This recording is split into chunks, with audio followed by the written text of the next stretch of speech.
back to the Money Show, and let's get started with taking all your portfolio related queries, because there are a plethora of funds that are available in the market to invest your hard-earned money in. But how do you assess which is the right fund for your portfolio, and what are the criteria that one should be looking at? To help you navigate through this maze, we have Shweta Rajani, Head Mutual Funds at Anand Rathi Wealth Limited. And also, do not forget to send us your portfolio queries on a WhatsApp number, that is 865-797-4571, or you can also email us your queries on themoneyshow@etnow.tv. So let's get started. And Shweta, thank you so much for giving your time to ET Now, and great having you. Let me get started with the first query, and this one is a live caller that is connected with us from Karnataka. His name is Chandan Jain. Very good evening, Chandan. Please go ahead. We have Shweta with us. She will guide you better.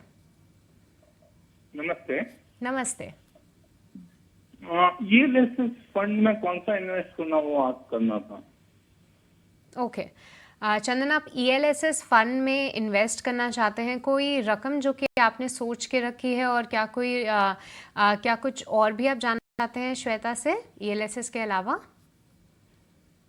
Present ELSS से ही पूछना था. Okay. Shweta, in the query that he mentioned to us is that he's looking to invest around 50,000, if I'm not mistaken, into ELSS fund. So which ELSS fund should he go ahead and invest in? Yeah. Chandan sir, before I get to the fund and tell you which ELSS scheme, I'm sure you are aware of this, but ELSS is generally done when you want to invest according to the section 80C, so that you get the benefit of the income tax deduction as well. ELSS schemes have a 3-year lock-in period, but within that gamut of products that are available to you for getting the tax benefit as well as good returns, ELSS is the best category you've chosen. So I'm just ensuring you're aware of why ELSS is generally chosen and the 3-year lock-in period. In that category, I would suggest 2 schemes. You can pick one of them. There's an SBI long-term equity, which is their tax savings scheme, and then there is a Quant tax plan, which also, when I compare to the peers, according to me, are, I would say, the top quartile funds to invest into. Okay, so that's the advice coming in for Chandan. Thank you so much for that. We're moving on to the next query then. We also have Anil with us, who is joining us live. He's from New Delhi. Very good evening, Anil. Please go ahead and put up your query to Shweta. Yeah, thanks for giving me a chance to ask you a question. The question is, some of these people from the bank, like SDFC, they come and tell you that there's a policy like SDFC Sanchay Plus, and if you pay 10 lakhs every year for 10 years, the corpus, that is 30% of the corpus, they are ready to give you back the same year itself, and they say it's under 1010D, where it's not taxable. And then they also assure you a guaranteed return. Is it a fact? Okay. Sure. Yeah, Shweta, please go on. You heard his query. So some of the schemes that are there where they say that it could be a tax saving scheme. So what's your analysis on that, and any of the best options that are available and you wish to highlight? Yeah. Anilji, they would have, so this is basically an insurance policy that is being offered to you, where your premium paying term is for 10 years. At the end of the 10-year or in the interim period, there would be a payback that comes to you in lump sum or in installments, depending on which option do you choose for. And there would be a certain payout that comes to you, which is what they call as a guaranteed payout in certain insurance policies. However, that payout that's made is a very minimal payout that comes in. So my recommendation to you here would be that this is avoidable. You can actually separate out, just taking a term plan to meet your insurance requirements, and separate out your investments and invest that through, mutual funds. That would be a good alternative for you to invest into. The benefit of doing that is you bring in efficiency on your insurance needs as well as your investment needs. You will get a term plan which would be at a much cheaper rate than the premium that you're paying here and the debt benefit that you're getting. Second, even on the investments, you will be able to invest at a low cost. And we've seen, I've seen enough analytics which show that an HDFC mutual fund, equity fund would have done better than an HDFC insurance policy. So that ways you'll bring in efficiency in terms of your return, in terms of the insurance need, in terms of the cost, as well as, tax honestly should not be the key decision maker because any which ways, even when it comes to equity funds, what you're paying is a 10% tax on capital gains when you redeem it. The return that you would make would be more than enough to take care of the tax outflow that would have. So yeah, recommendation to you: avoid an insurance plan, separate out insurance and investment. Okay, Anil. Anything else that you wish to put up for Shweta? The clarity, but it was only because I'm 64 and I wanted my corpus to be safe. That's why the question put to her was, I wanted that the corpus be safe, and also I save on the tax. The exit also is non-taxable, and the 30% return every year also is non-taxable. That clarification I wanted. Yes, anyway, thanks for everything. Yeah. So, Shweta, I want to make any remarks there? Yes, I wanted to actually tell him that, while that would be tax-free to you, but the return that would come to you would be at a much lower rate. So, it's like getting 12% somewhere versus getting a 15% somewhere. That 3% is more than enough to take care of the tax outflow that you may have. So which is where your post-tax return would still be better in separating out to investments or mutual funds rather than putting in the insurance. Hope that resolves Anil's query, but moving on because we are short of time. And the next query that I have is coming from Vinay MR.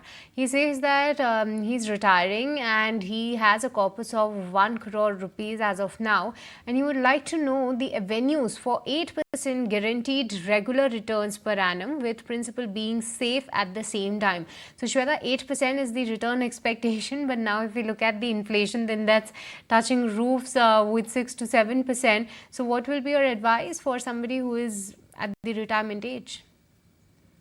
Yeah, I think you rightly pointed out, that inflation is, I call it as a silent killer. So you need not forget about what the inflation rate is. And rather than, looking at 8% guaranteed, I would say look at what is the least risk for you. So just, addressing your question, rather than an 8% guaranteed, I would go with somewhere where my least risk comes in. Risk in terms of my return stability, my credit risk, and my liquidity risk. So if you are simply looking at that, then you have target maturity funds which invest 100% in a central government paper. You can go in for that. You get them at around a 7% yield if you hold it till maturity, and you get different maturity. You'll get 25, 26, 27, 28, the year you want to choose. Central government, that's sovereign for me. You can liquidate it whenever you want that liquidity, considering that you are retired. There could be health needs, or you could have an urgent requirement. So liquidity again becomes an important criteria. So don't only look at return, but look at the other aspects as well. Here you have a couple of funds. I'll just name a few. You can go in for an Aditya Birla GSEC fund or a Bandhan Bank GSEC fund, target maturity, and HDFC GSEC. These are all available in 27, 28 year maturities. You can also go in for arbitrage funds. They are also available at 7% yield. But coming back to that point, and I'm going to take a minute here, that your inflation right now is hovering around 7%. So at an overall portfolio level, you should try and target a return which would be 9% plus. To achieve that, you may need to put in some corpus in equity as well. Maybe 25, 30% of the money can get into equity, which can stay there for a longer tenure, 3 years plus.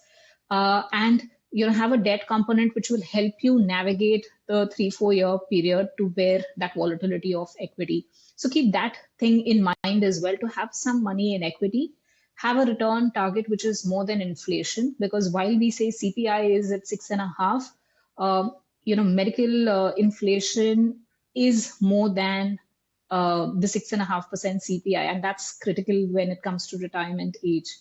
So yeah, these would be some pointers from my end for Vanessa.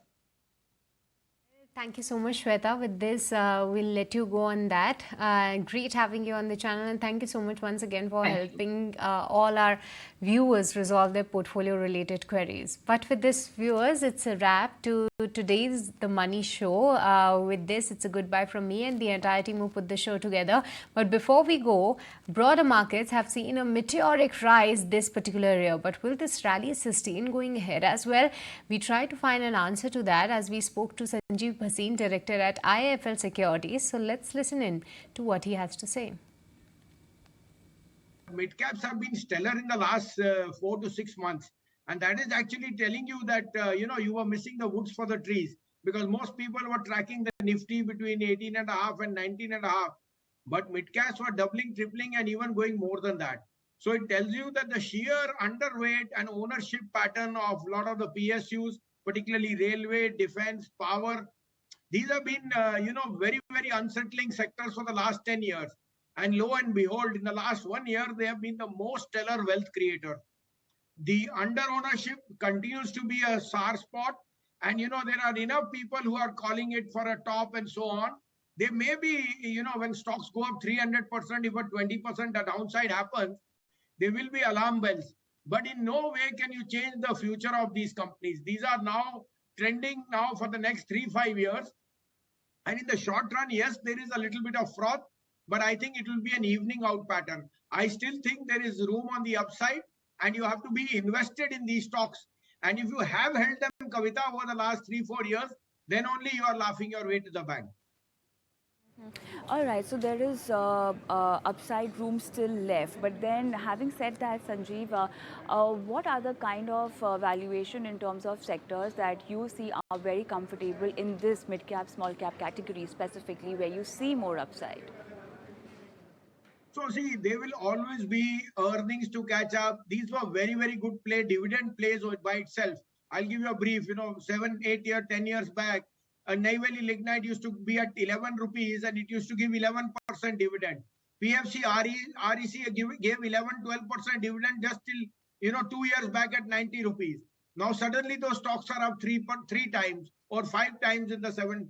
And I'll just give you a brief. 3 years back, we suggested the CPSE ETF around 15 and 17 rupees. Today it is 53. So it tells you that there was a lot of value in these stocks, but they flattered to deceive. They remained range bound. There was always pessimism. But lo and behold, suddenly the government's directive, the government's policies all have played out. And for once, the capex, the capex which the government, the private and the public both are deciding is going to be humongous. So irrespective of the short-term volatility where you can see maybe more, profit booking, the longer-term trend as far as defense, railway and power, all are very, very sweet. I'll just give a brief. DHBVN, where I stay in Gurgaon, is a government-owned power sector distributor. After 35 years, that is giving a different dividend of 6%, which tell you that we are power surplus, and from the 3 parts of power, that is generation, distribution, and the distribution losses have totally gone. So the lenders have been in a very sweet spot, and so have the distributors. And I think power and railways both are looking very good with the next 2 years, 3 years. Okay, so these are the sectors and stocks that one can look at. But then specifically, let's just talk about microcap. And before we get into the nitty-gritties and much more detailed explanation about this category, do you really think it is healthy for an investor to be putting money in this microcap space, which is gaining too much of traction, be it a trader or maybe even fund managers, with AMCs launching and microcap index. So there's a lot of frenzy going around with this particular category. So Kavita, first take it in a pinch of salt. In the last 4 months, mutual funds are unnecessarily had raised in excess cash and they missed this rally. In fact, you see the NAV of most mutual funds, they have not even been able to beat the index, which tells you that the mid-cap frenzy is actually now a reaction, which is a late reaction, and them getting on the bandwagon.